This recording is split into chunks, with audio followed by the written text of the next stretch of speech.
Hi everyone, welcome back to another episode of Graduate Journey. Today we're joined with Arnav. So we just get started with a quick rapid fire intro. And so just your school and high school board. I went to the British school Al Kubayrat in Abu Dhabi. I've been born and raised in Abu Dhabi, so yeah. I'm from A levels, so I did the EdXL board. Okay, cool. And your current college and year of graduation. I'm in the University of Southern California in Los Angeles, and my current graduation is looking at spring of 2027. I'm a freshman.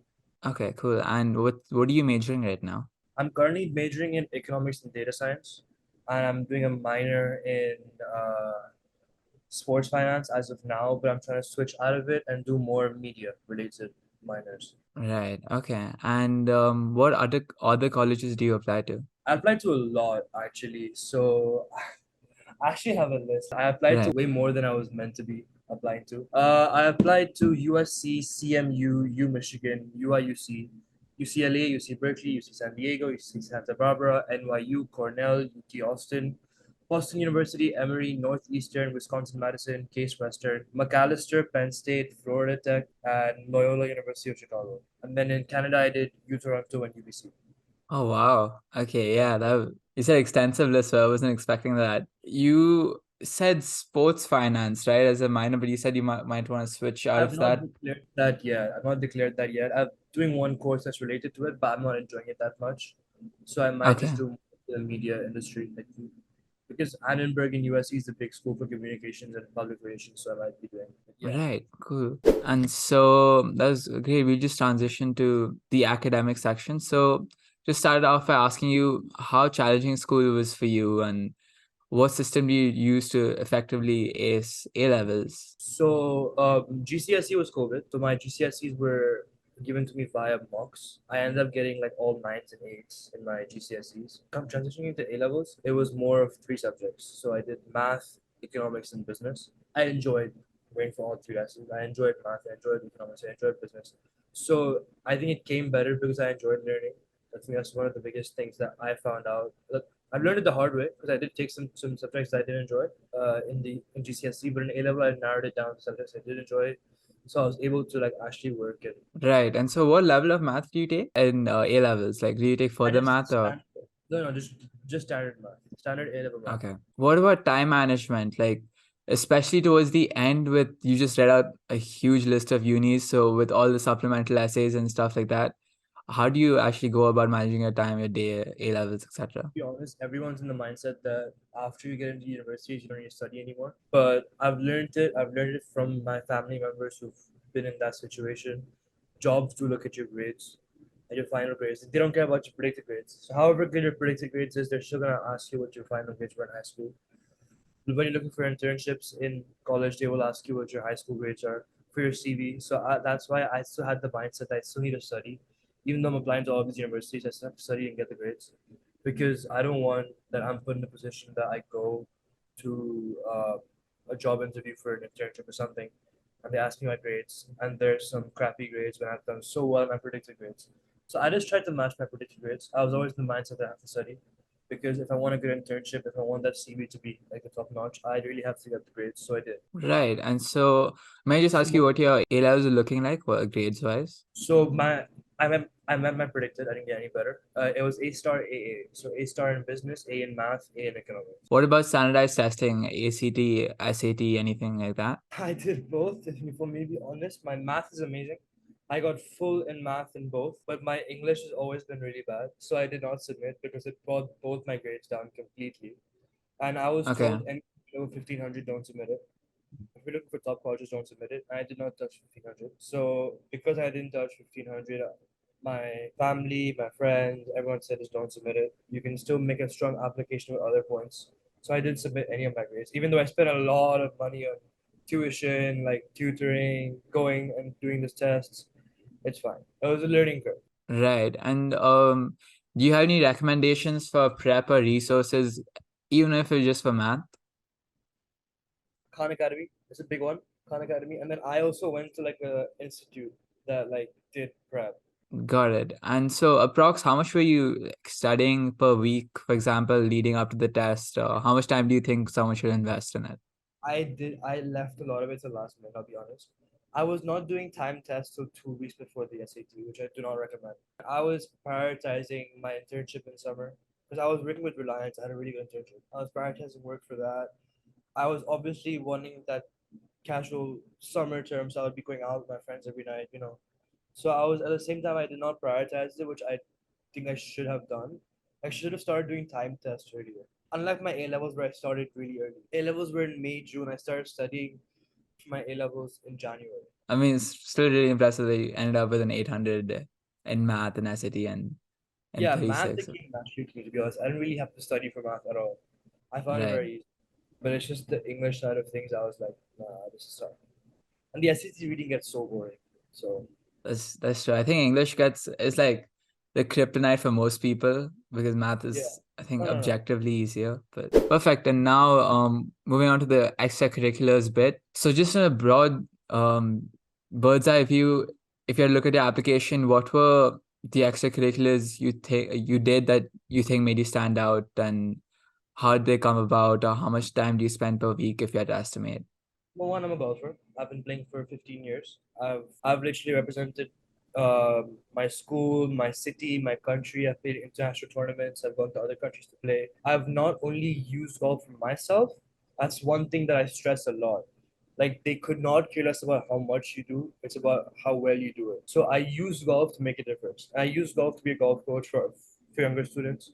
I use golf to start a golf community in my school. I used my passion to make it into other things, and that's what they really like. That's why my application I think stood out because I would see my friends, they would write, "Oh, I'm a golfer, I'm a cricketer, I'm a footballer," and they'll put multiple different things, but they won't take that one thing, squeeze like the crust out of it, and then put that in the application. That's the biggest thing that I did that really stood out for me. That's my number one thing. Number two, since COVID, I became like I would say a mini content creator or something. I started a TikTok account that blew up. I started posting like relatable content, funny content. That blew up to 64,000 followers over COVID. Over COVID, I would do that. And then recently, I think a year or two ago, I started my Reels account. I started posting those same TikToks onto Reels because Reels was doing really good at that point. And Reels is actually doing better now, even though it's like less followers. I'm only on 30,000. But then again, content creation is not what got me in. What did I do with the content creation? I worked with multiple brands to spread a positive message. So I worked with the United Nations for free. I didn't take any money from them. I worked with the United Nations. With the United Nations, we started a food drive together, and we raised money for countries fighting in war, like Yemen, Syria, Palestine, a lot of countries that were fighting in the war. We sent out food packages, and like I used my following for the better, branch out and like get more people to donate to the United Nations World Food Program.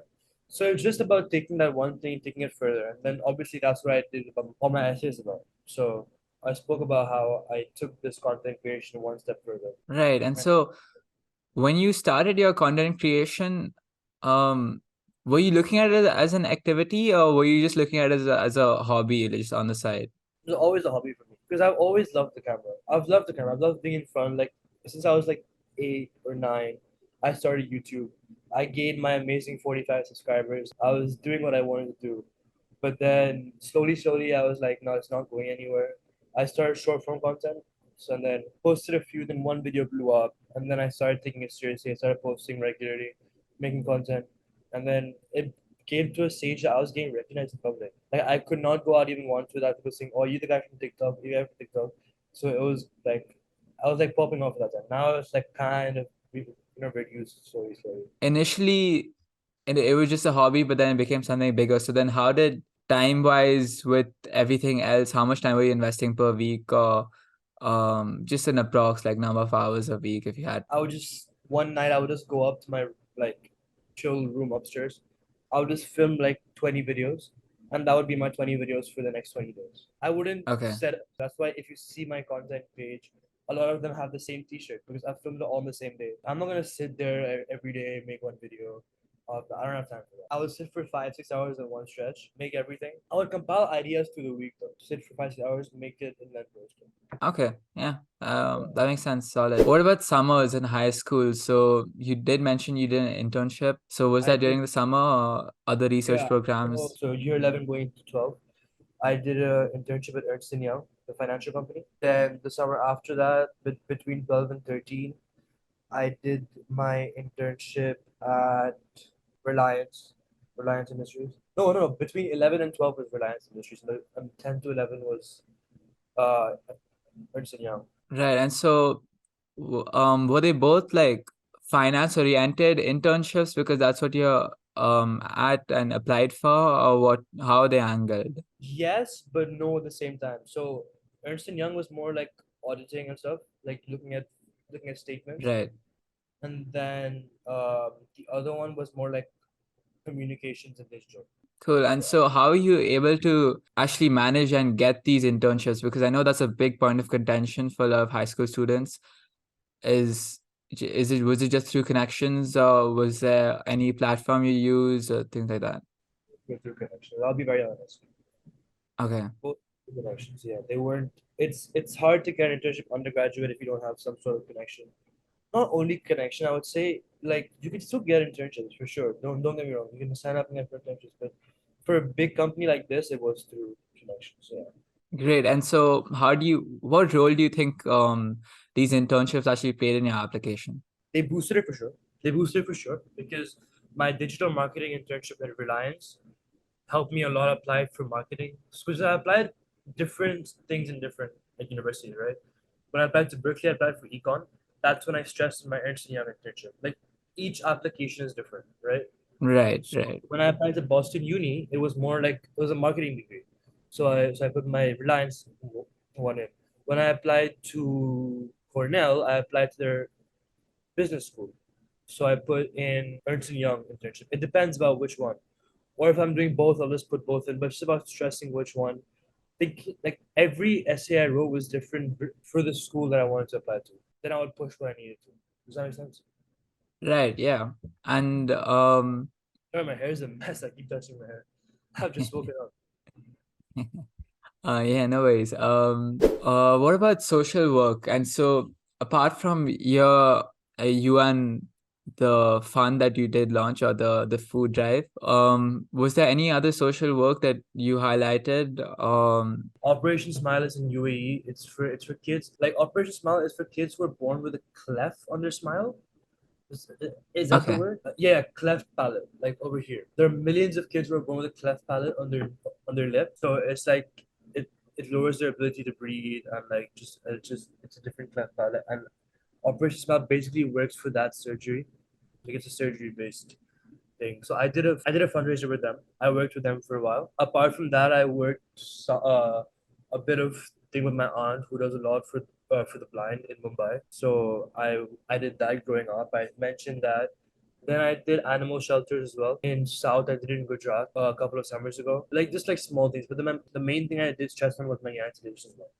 Because I got a Okay. letter from patients as well, they saying thank you for your efforts and everything else. So How do you actually manage to get in contact with the UN and actually start working they with them? contacted they contacted me. Okay, so they saw that you had a platform on social media and then they One of reached the out to third you. party agents. Yeah. Okay, cool. And so what about awards, prizes, competitions, Olympiads, things like that? Did you mention that those a lot? Did you take part in those a lot? I've been playing golf for I said around 15 or so years. I've got like 40 trophies in golf. I won the UAE Junior Championship before. I mentioned all of that. I was in my school cricket team. Even though I didn't stress on that much, I did. I still put that in my award section. I won the Cricketer of the Year twice for my school. Apart from that, I played the guitar. So I won like lots of like competitions and all of that. So I just put in like every single thing I possibly had. That was big. If it was like a small swimming medal that I got in second grade or like a running athletic medal I got. Right. Okay. And quick, just circling back to the golf bit, I was just wondering if you actually did get recruited or No, I did. I did. You have to be a different level to be recruit. Like a different level as in like you have. I would not say you must do as a profession, but you're at that level where like I can still go the professional path and go. I'm not that bad. I'll be honest. and another question just about your summers. Were they full with internship work, and just how long were the internships, or were you doing I other had, stuff? I had so much fun. I balanced my life out. For my 11th grade summer. I did my Reliance internship in the day, and that was from 10 to 6. I was a lot of work. Then in the evenings, I'll go to the gym or just like relax, come like, and that was for a couple of weeks. The next couple of weeks, I did SAT tuition from 12 to 4 every day. Then at least in the afternoon, I could go out with my friends, play badminton. And this was only in the weekdays. Weekends, I could still go out in the night. Right, right, I could still balance my life out. And I did balance my life out a lot. right. Makes sense. Yeah. And so just moving to the final part about just essays and the application process. So what was the overall application process like for you? Like you did mention you applied to Canada as well. You were hitting all these different countries, and so was it school enough, or did you enlist external counselors? Or I did have a counselor, yeah, a shared counselor based in Dubai. She was amazing. She was fantastic. okay, and so do you actually recommend getting a counselor, or You don't have to, but if you don't know what you want to do, I think they're a good guiding point. But obviously, go by reviews. Don't just take a random counselor. Helped me a lot. I don't know what I would do. I'm a counselor. My counselor was amazing. She's like my second mom. My recommendation for anyone who wants to look for a counselor, especially in India, counselors are really very expensive. Like, right? do extensive research first, ask for reviews, and then make a choice. Great. And what actually led to you picking US over both Canada and UK? To be honest, US has been my dream. Like it's like the movies. Like you always want that American college experience. I got UBC. I got a full ride scholarship at UBC. I got a full ride scholarship at U Toronto as well. Oh Like wow. both universities in US in Canada that I applied to got full ride tuition, which is very surprising because they barely give full ride to internationals. I got full ride for both. Yet I chose USC with no scholarship just for the fact that it's been my dream school. Like it's been my genuine dream school for the longest time. What about UK? Since you did actually do the GCSE A-level system, so wouldn't it be easier to transition to the UK? It would have. Taking that path would have been much easier. Even the application process, applying to UK is nothing compared to US. I did my entire UK application in one weekend. Like it really doesn't take long at all. But Right. I was always in the mindset that I want that college experience in the US. So Great. And what about letters of recommendation? How many did you submit? Who do you I get them from? submitted two, one from my counselor at school, and one from my math teacher, who really liked me. So I And knew so how do you go about picking which teacher? Is it just the one that one teacher like, you know that will only boost your ego. The one teacher who you okay, know is a teacher and genuinely likes you and will genuinely write a letter of recommendation. right. Okay. That makes sense. And just last question about the essays and how do you approach them when you start writing them? Plan. I have a plan. Obviously, make an outline. I kid you not, if ChatGPT existed at the time I was doing my essays, not writing my essays, but writing an outline, ChatGPT would have really helped me. But it was all me. I just made an outline before, and I would like write down the small subheadings below every point what I'll talk about. And how do you actually something like the Common App, which is kind of like a show more than tell kind of essay, right? Where you're trying to recount an experience or stuff like that. How do you actually go about idea generation for that and honing in on the right Common App essay from a host of prompts and ideas?